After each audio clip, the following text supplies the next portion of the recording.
All right. Yeah. Good evening, everyone.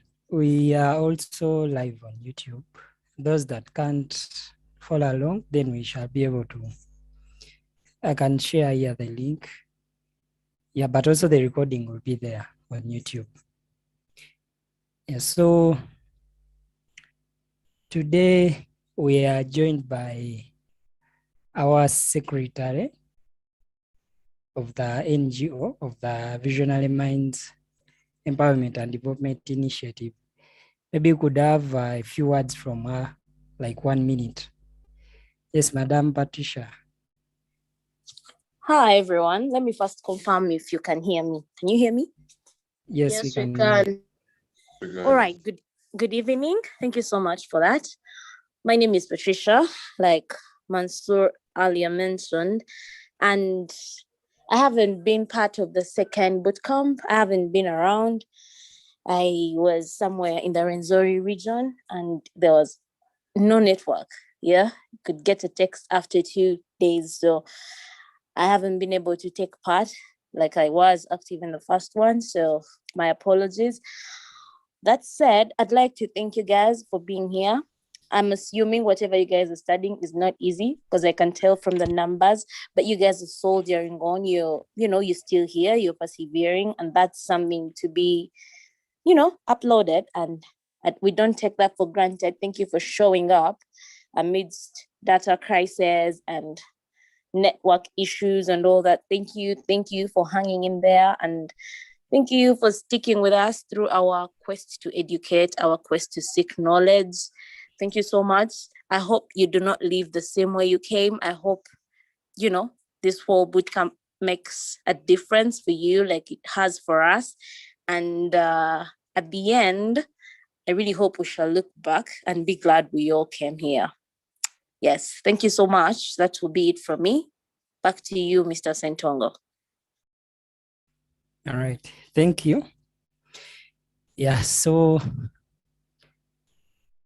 now we can get started. Remember, we have assignment of developing a school website. Yeah, every one of you is required to develop a school website. At first it was groups, but it is better you do it on a personal basis. So we are no longer going to have sessions where we're learning like how to code, because we already have those ones, and you can even always refer to the internet or even to the recordings. But right now we're looking at, if you have to develop a website, maybe you have a website to develop in mind, how do you get started with that? Yeah, so we're now looking at how do you get started with a project. Now we've learned some HTML. It's not that we've learned all the HTML which is out there. That is not even possible. We've learned some CSS and some Bootstrap. Then we also learned about version control. So now how do you get started with a project? In case you're supposed to do a project, what do you start, or how do you approach it? That's what we're going to look at today. Actually, we're not going to even code. Yeah, so these are some of the steps that you follow. It's not that they are supposed to be followed in this order, or it's not that they are the only steps that you're supposed to have, but this is kind of like generic or generally. It works on most of the projects, not only for a particular project, but you find certain projects and you have to approach them in a different way. Yeah, but now we're just going to look at general overview of how would you approach that project. Yeah, so like I've said, the steps are not, it's not that they should be followed in a certain order. Yeah, there are somewhere you can do a certain task before the other one. It just depends. Yeah, so now when you have a website in mind, this is what you should first think about. What is the purpose of this website? So there are different types of websites that are built to do certain things. For example, you're going to find a website that is being used just to give out information about a company. So that is a company website, and it is only having information about the company. There's nothing big. Then you're going to find another one where you order items from. So that is like an e-commerce site. Then you have another one where students maybe register or they apply for different courses. That is also a certain website. Then you can have that one where people upload videos and others watch, like YouTube or Vimeo. So there are different types of websites, and you should know the purpose. Yeah. So for example, if you're building a portfolio website that is talking about you, it's not going to look the same way. You could be developing an e-commerce site. So it is very, very important for you to know the purpose of the website. So after understanding the purpose of the website, then you need to know your audience, or the people that can possibly visit your website. Yeah. So in case it is a portfolio website, a portfolio website is one that shows like about you. Maybe I can show you a sample. Let me just show you this one here.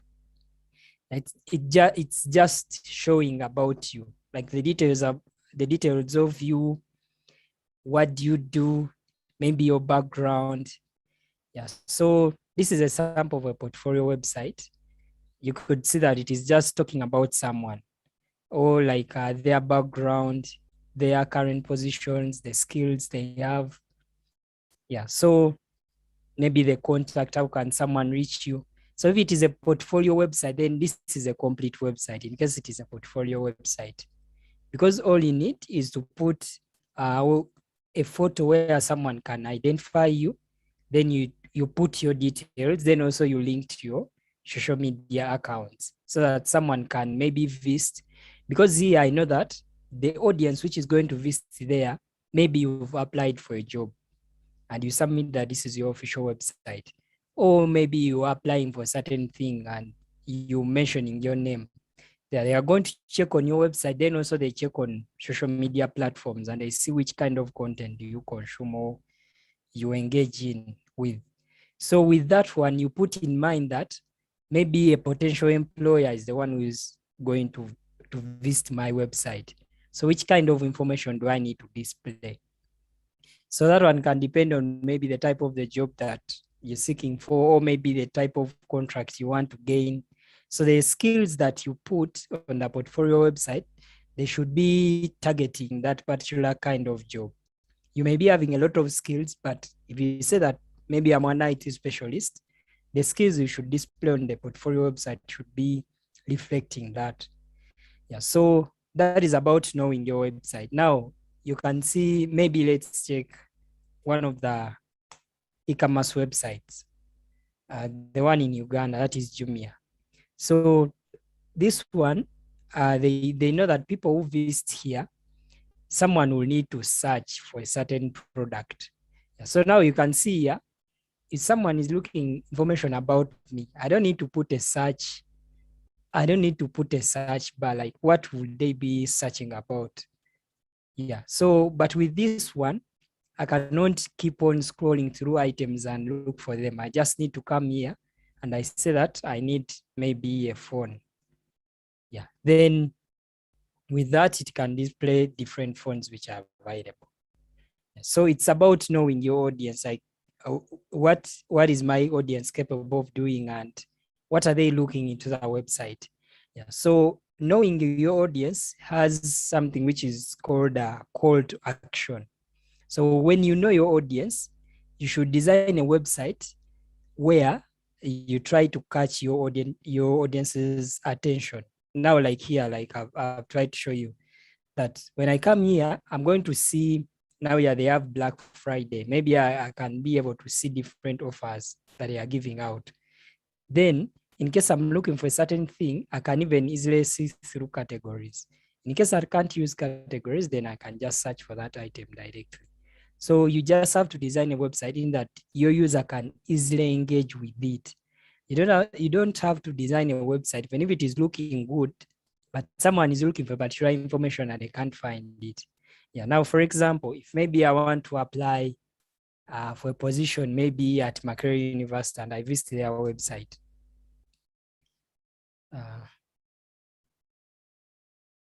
Okay, I visit their website, then I should be able to see clearly or easily where do I go to in case I need admissions. So now you can see that admission is actually listed first on the like on the menu items. Because Makere will know that the people who visit our website, one of the ones that are going to visit it more are the people that want to join. Of course, those ones who are there will visit it, but not as those ones that want to join. Maybe the ones who are already there may just visit websites where they pay school fees, register, yeah, like that. But this one, mostly those people that are applying for like vacancies, or they're applying for, they want to join the campus, this is where they have to go. So you can see that admissions there, then academic units, research. Yeah, maybe someone wants to know about graduation. So you should know your audience and design a website in a way that your audience will engage with your website. Yeah. So now let's talk about the assignment. Yeah. First, we have to determine the purpose of the website. So a website of a school can have different purposes, but one of them is to attract the new students into enrolling into that school. So that is one of the purpose. Then another one can be that students can go and read about what is happening around the school. Yeah, like the school activities. Then another thing, students can be able to go on the same website, and maybe they have their timetable there, so that when a timetable is updated, everyone can be able to visit the website and they see what is like which kind of subject do they have at what particular time. Then they may want to pay for school fees. So you have to display all that information, because now you know that the people that are visiting this website, or the students, are going to do this and this and this. Now, in case it is parents, when they visit your website, what do they do? So you should also have a section maybe for parents. Then you may be having staff, and your staff maybe has a platform, and they go on the same website, and they are able to change the timetables. They are able to enroll new students onto different courses or combinations. So you should be able to know the purpose of the website so that you arrange your content in a certain way. Yeah. So once you've thought about that, the next thing that you could do is to draw a site map. So all this, what we're doing is planning. Sometimes you may think, okay, you don't have to over plan, but again, if you just get started with something, you're going to get stuck at a certain point in time. So you should take some good time while planning, so that when you get started, you already know what you're going to do next. So if I want to develop a school website and I just open Visual Studio Code now and I start coding, trust me, you'll reach in the middle and see that this design is not good, or this is not the way I want the website to be arranged. So a site map, we can search for it here on Google, and I show you samples. It just shows the websites, like the web pages that you're going to be having. Yeah. And also you can draw each web page and you try to show how the information is going to be laid out. So let's first look at the site map.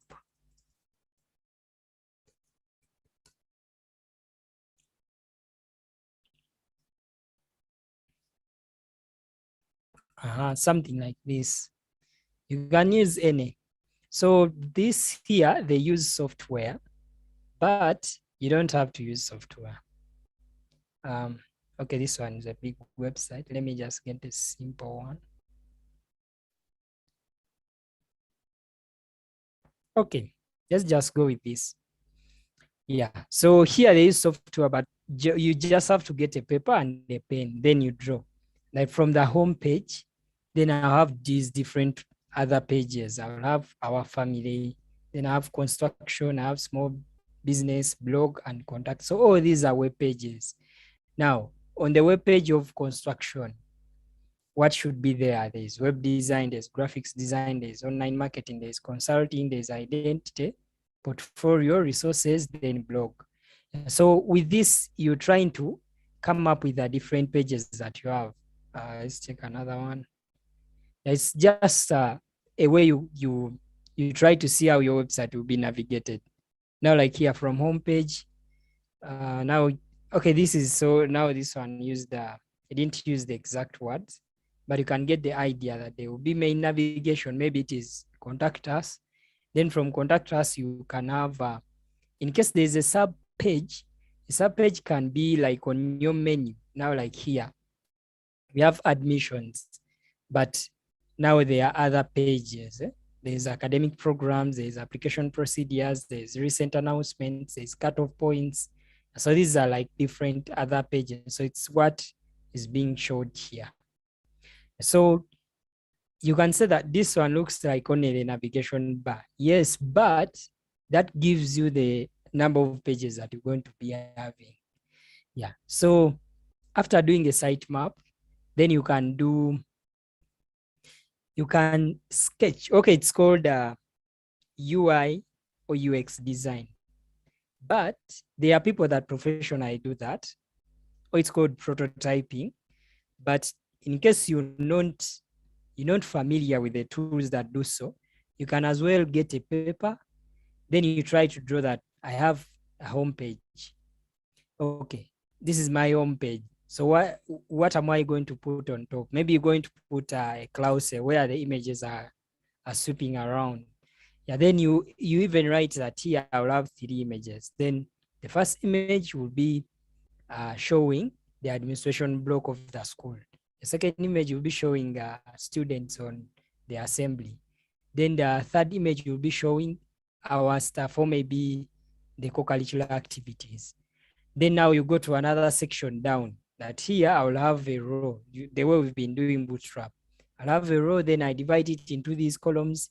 Here I'll put, when we're talking about our maybe different classes, like that. So now let me show you a sample of a professional UI UX.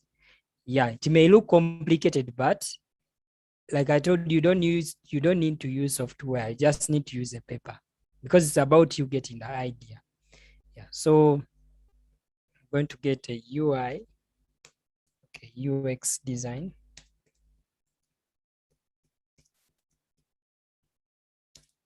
Let me just type in for a school website.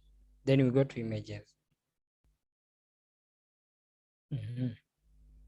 Now, like here, these ones were developed with professional software. But like I've told you, you don't have to learn these softwares. Like for now, it's not that you don't need them, but in case you're not doing UI UX design, you don't need to learn them. Yeah. So you can see here they were trying to design. Now this is not, it was done, but it was not coded with HTML and CSS. It was done with the designing software. Yeah, there are very many. There's Adobe XD, there's Figma. Some people even use Photoshop, others Illustrator. But just to indicate that here I'll have this photo, then the content comes here. Let's look at others. Okay, maybe this. Yeah, so here someone is trying to show you that my menu is going to be up here. Yeah, then here I have a photo of someone. Then this is what I'm going to write. Yeah, so it's just a layout showing how the web page is going to look like, so that when you reach on coding, you don't overthink about, should I put my photo here? Should I put a button here? Now like this, you can say this is not code, it's just design. You can see the button, the navigation bar is going to be up here with home, about us, yeah, and others. Then here they have the name of the website and maybe the tagline. Then here they have some content like world-class education. You have some small text there and a button here, then a photo of someone. Then down here, featured. Yeah, we did this with cards. You can do this with Bootstrap cards. So this is what they call UI UX. But like I've told you, you don't have to use professional software so that it looks like this. No, just get a pen and paper, then you draw your navigation bar, just sketch in a sketchy way. Yeah. Okay, maybe if we could get some, let me see if I can get here.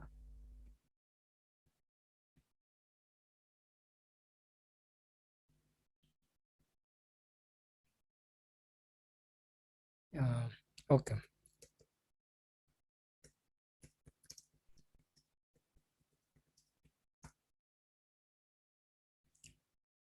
And now like this. Yeah. So you can come up with something like this when you're drawing on paper.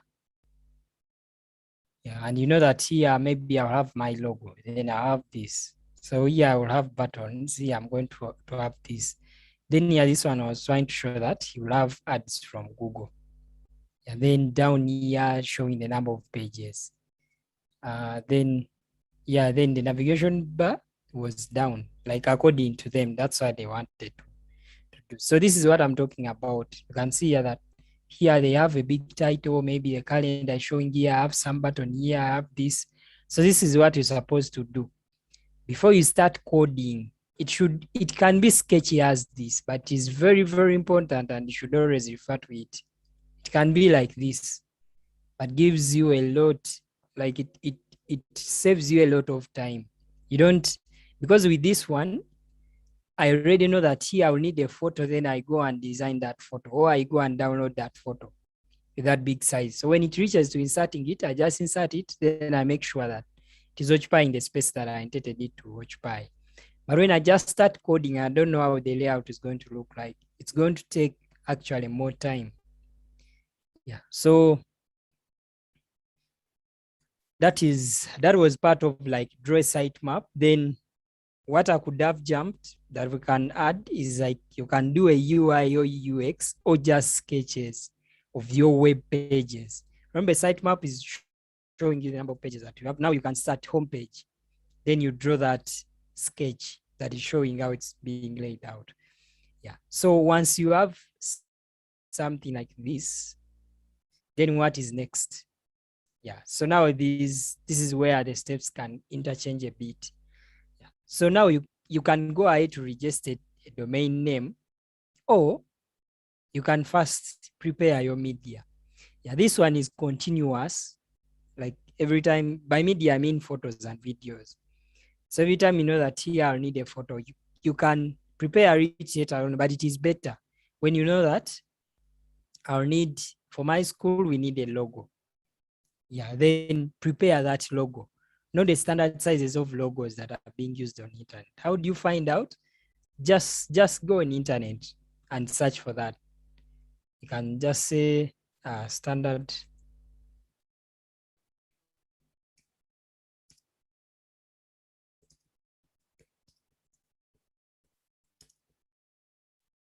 Used on a website. Then you read through articles. Yeah, then it's not that the answer will be one. Of course, it won't be one answer. There will be different answers, but try out like 2 or 3 and see which one works better for you. Now you can see the normal site logo ranges between, then they show you 250 by 100 and 400 by 100 for horizontal logo. Then like read through some article where they are talking about those different sizes. Now get the logo. In case you don't have, you can design. If you don't know how to design, maybe someone else can design. Or you may find that the school you're designing for already has a badge or a logo. So get it, then try to get, if you know Photoshop, some small Photoshop, you can adjust the photo from there to get these sizes. In case you don't know, you can use an online tool. Those is online tools like maybe Canva. Yeah, like canva.com, visit it, then upload the logo, then change the standard sizes to that. Yeah, then you're done with the logo. Okay, now what about other photos? Like here, you've showed that there's going to be a very big photo of maybe a school administration block. Yeah, so if you don't have it, suppose it is a real project, like for a school, they will get a photographer.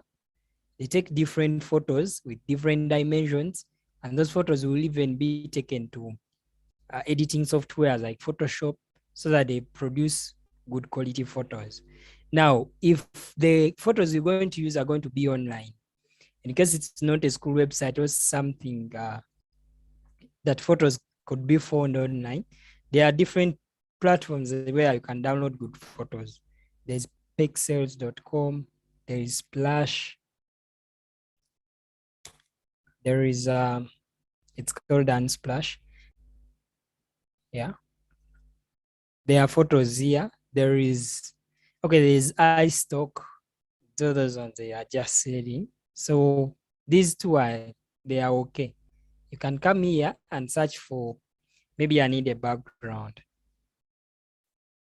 Yeah, you type in background, then you'll be able to get different backgrounds. You can say I need a background of a texture. Yeah, they show you different backgrounds. You click on a photo, maybe I'm interested in this one. I click on it, then I click on free download. Then I can download a large one, medium one, small one, or I can click on custom size. Then I type in the width and the height. And I click on free download and it downloads. Yeah, so I'll be having my photo there. Okay, so you need to prepare the media so that, of course, you already have a sketch, so you know the photos that you need. So don't wait until when you coding and then you start arranging the photo. It's better when you have the photos, and when you're using like maybe Visual Studio Code, it can even show you the name of the photos. Then another thing, make sure those photos are light. They are lightweight. By light, I mean the size of the photo. Maybe if we check the one we've just downloaded, like here, when I right click and I go on properties, yeah, I can see that it is 1.44 MBs and it is a JPEG. This is a format. Yeah, so this format can be read by web, but this is heavy. It's supposed to be in KBs. Yeah, in MBs, it will take long to load. So how do you go about that? Yeah, one, using editing software like Photoshop. So you can hear that I'm mentioning a lot of like Photoshop everywhere. What does that mean? Doesn't mean that you should be a pro in Photoshop, but just know a few things that you can do with it. Yeah, so with Photoshop, you can load the photo, then export. So as you're exporting, you change the quality. It kind of downgrades the quality, but when it is still good enough for eyes, but when it is light, yeah. Or you can just take a screenshot of it. Yeah, though that is not a good like solution, but it is possible. Now, like here, I can use a sniping tool. Then I need to change here to rectangle. Okay. I click new, then I take this almost its size. Then I can save it. Yes, so I'm going to save it on desktop. It's called capture. So I'm going to compare the sizes of these two. Right click, go to properties. This is 1.44 MBs. What about the one on desktop?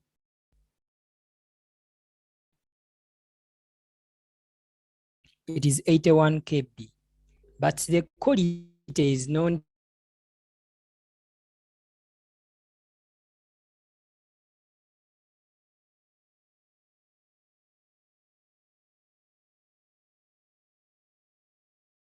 like congest the pixels, then it will become clear. So always use light photos. Then another thing, give it a name that is meaningful. Like here, I can say background image or background. Background can be okay, or I can say homepage background or home background. Yeah, like that. Naming photos is very, very crucial, especially when it comes to e-commerce. Yeah, you see, like here, when you try to open, maybe let me just open one product and we try to see if we can access their, let's just go in phones. Okay, maybe this one. Okay, this is the photo. Let me try to save it. And we see the name, then the names they are giving it. Okay, they are giving it one, which may be okay, but not that good. Okay, there's just one photo. Yeah, but there's what they call, we shall look at it, it's called search engine optimization. Like if I come to Google and I search for phones in Uganda. Okay, let's just be particular to, and okay, let's not use brands. Let me just say phones in Uganda for sale. I type enter. The website that is going to come on top means that the search engine understood it better. That's called search engine optimization. Like when it comes to phones in Uganda, Gigi is on top. Why? You may find that when you open that, either their photos uploaded and they rename them to like Uganda. Maybe now they are selling a Samsung Galaxy F40. So when you try to look at the image, you may find that they are putting Samsung Galaxy F40 dash phones dash Uganda. So when you type in phones in Uganda, it will be on top. Yeah. Then also the words that they are using. So that is called search engine optimization, but avoid using words like on images, like 1, 2, maybe photo 3, image 4. No, that is not good. You should use meaningful names for your images. Yeah. So others, we shall look at them, but that is for later when you've now uploaded our website and we want to be ranked on top on Google when someone searches for us. Yeah.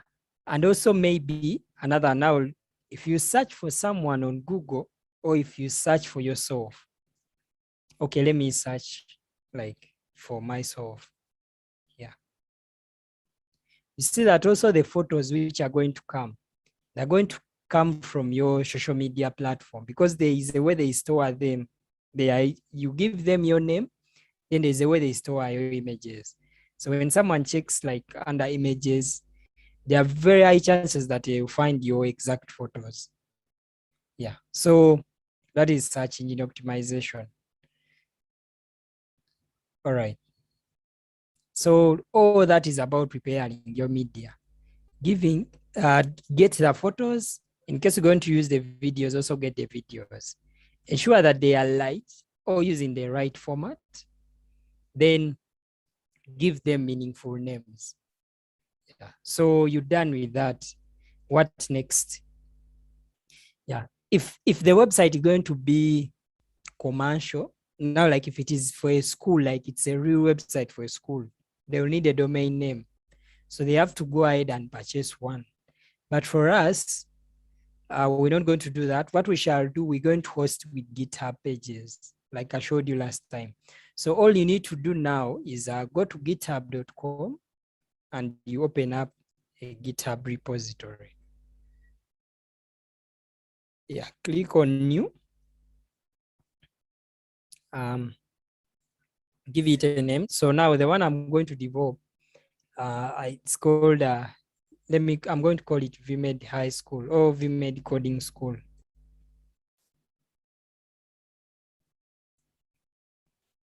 I said in case it's going to be a website, add.io, so that it knows that it's going to be a website. Then give a description. So I can say this is an official website for VMEDI Coding School. All right. Then these ones we talked about last time. You can add a README file.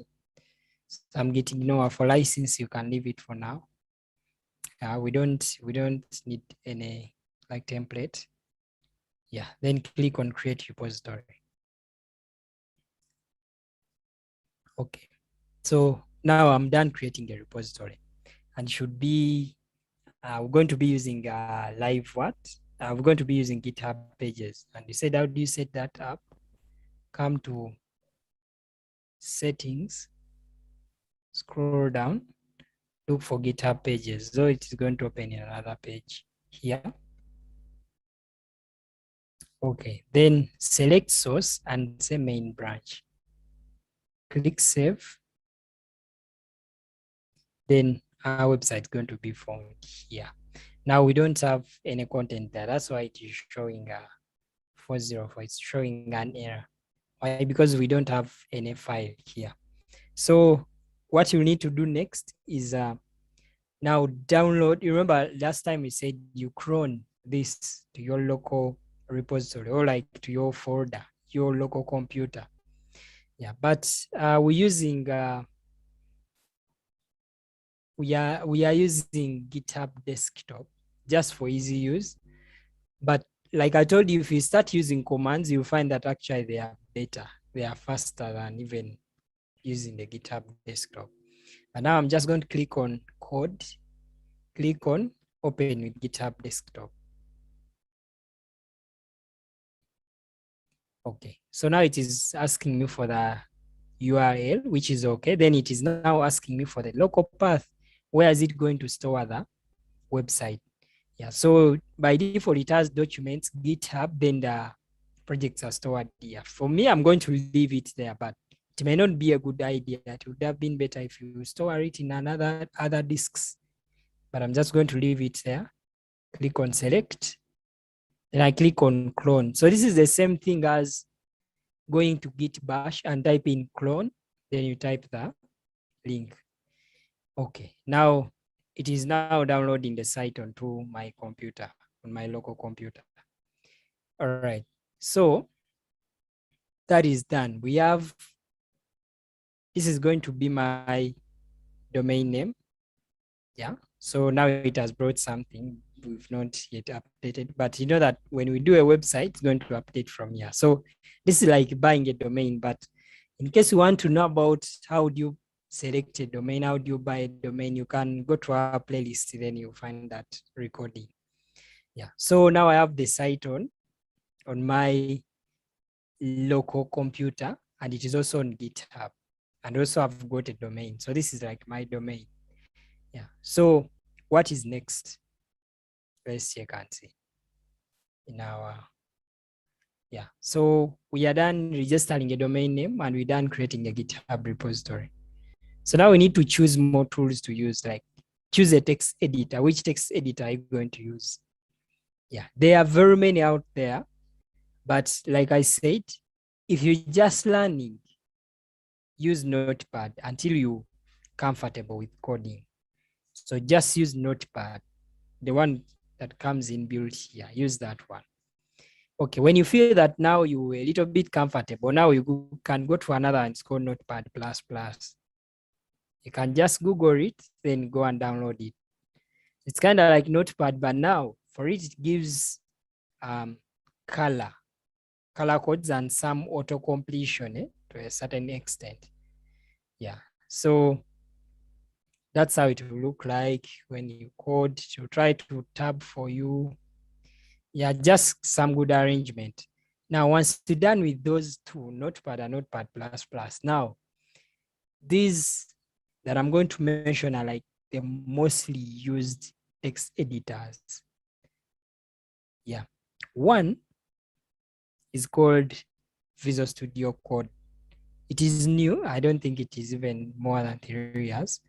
Yeah, but according to developers, like needs, they find it better than others. So you can search for it, Visual Studio Code. Then you go to the official website and download. Another one is called Sublime Text Editor.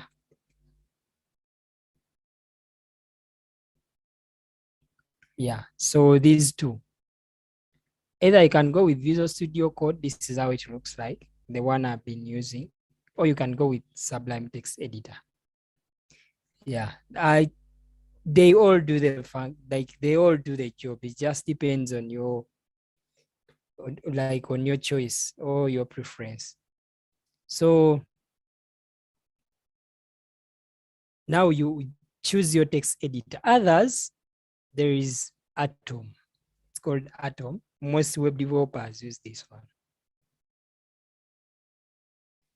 Now, you may say, is it about the way it looks like?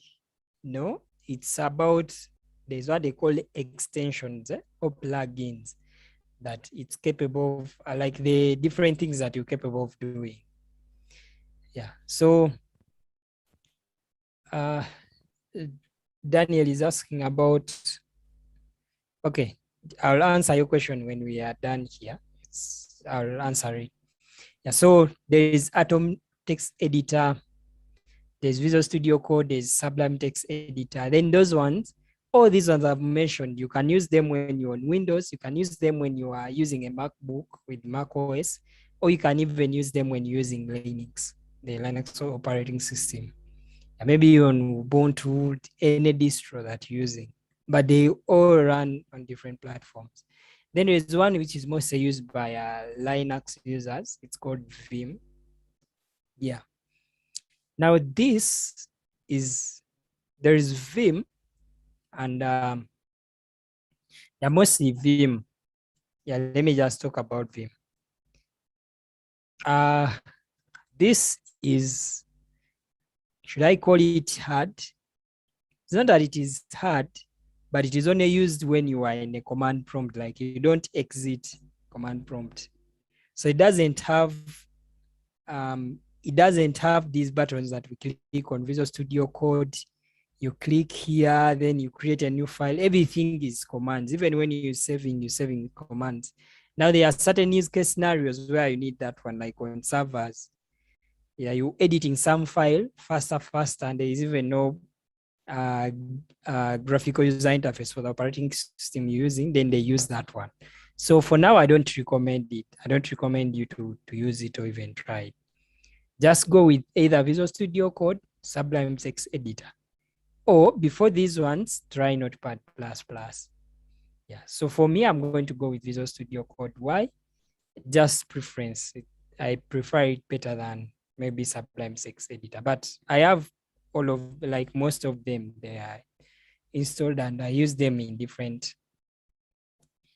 case scenarios. So once you're done with that, then go to the folder where your Git was downloaded, then you open it with the text editor. Now, this one integrates with Visual Studio Code because GitHub was bought by Microsoft, and Microsoft is the one that develops Visual Studio Code. So they do that kind of integration.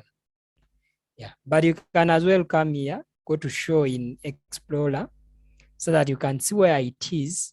Then now you can open this with you can open, okay, when you right click again to give you open with code, but you can go like a Sublime Text Editor, then you come and open this folder. Yeah, let's do it. Then you'll see what I'm talking about. Here I can come to File, open folder. Then I go to that folder.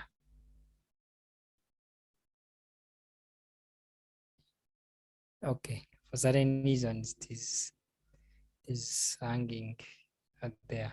It was still checking for updates. We're just going to exit it.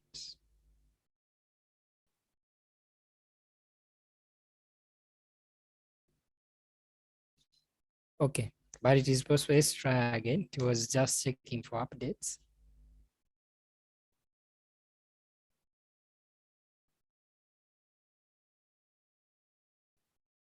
Go to open folder, then you go to where the folder is located. So it's under documents, then GitHub. Then I want to open this.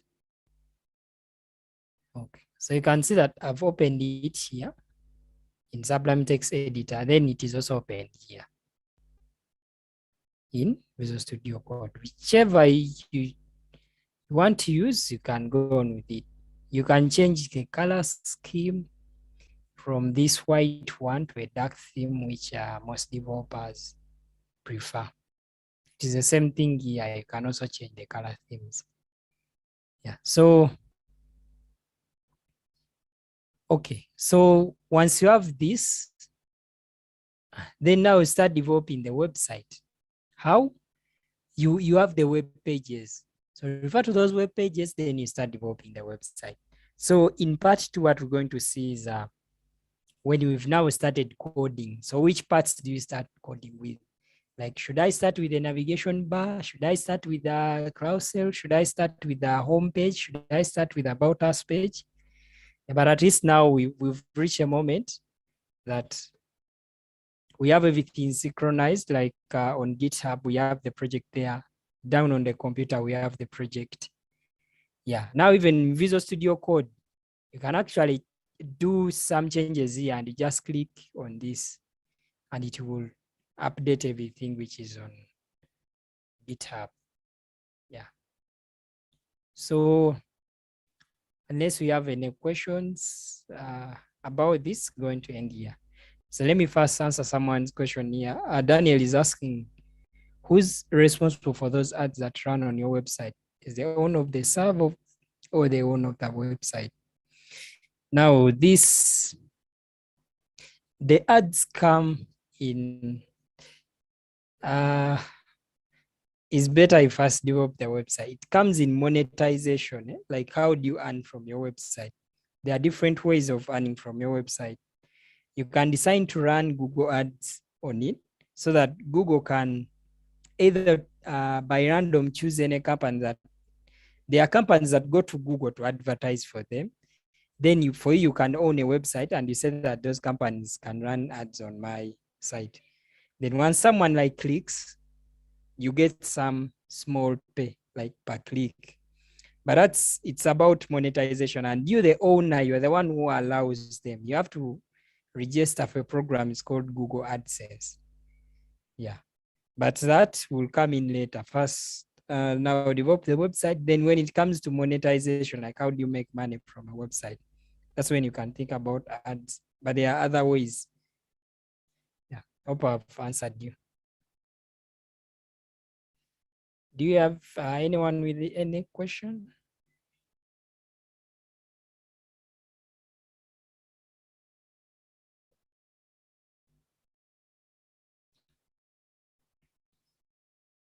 Okay, no more questions. All right, if we don't have more questions, I would request our secretary to close for us. Madam Patricia, are you there?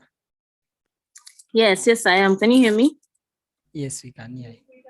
All right, let me first step out. Give me a minute. Okay. Yeah, so please start working on your websites. You can see that planning takes a lot of time. You should start planning for now.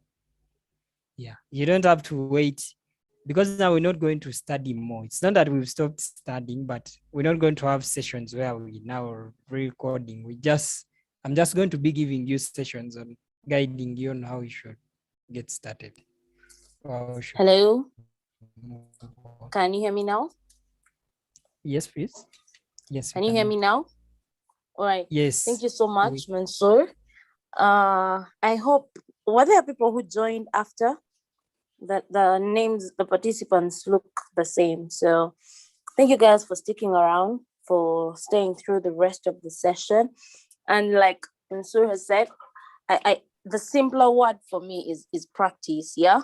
Since we're not going to have any more sessions on this, and we haven't stopped learning, because this is not all there is, I hope we embark on a journey to practice, to learn, to look for all the information that there is out there that hasn't been brought to us.